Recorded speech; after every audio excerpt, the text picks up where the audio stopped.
અનેક અકસ્માતના સમાચાર સામે આવ્યા। રાજકોટથી દિલ્હી જતી ટ્રેનમાં આગ લાગી છે। રાજકોટથી દિલ્હી જતી ટ્રેનમાં ધડાકાભેર આગ લાગી।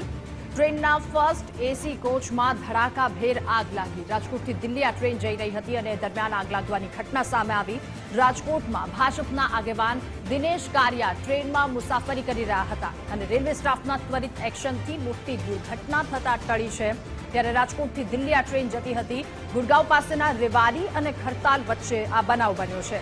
ફર્સ્ટ એસી કોચમાં આગ લાગવાની ઘટના સામે આવી। પેસેન્જરે સિગરેટ પીધા બાદ આગ લાગ્યાનું હાલ પ્રાથમિક અનુમાન સામે આવી રહ્યું છે। પ્રાથમિક તપાસ બાદ ટ્રેન દિલ્હી માટે રવાના કરી દેવામાં આવી છે। દિલ્હી પહેલા દુર્ઘટના ઘટી। રાજકોટથી દિલ્હી જતી ટ્રેનમાં ધડાકાભેર આગ લાગી। ત્યારે ટ્રેનના ફર્સ્ટ એસી કોચમાં ધડાકાભેર આગ લાગવાના સમાચાર સામે આવ્યા, જેમાં એક મુસાફર દ્વારા સિગારેટ પીવાના કારણે આ આગ લાગવાનું પ્રાથમિક અનુમાન હાલ લગાવવામાં આવી રહ્યું છે।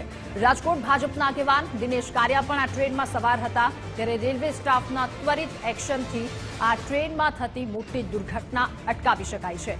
ગુડગાંવ પાસેના રેવાડી અને ખરતાલ વચ્ચે આ બનાવ બન્યો હતો અને પ્રાથમિક તપાસ કરવામાં આવી। ત્યારબાદ ટ્રેનને દિલ્હી રવાના કરાઈ છે।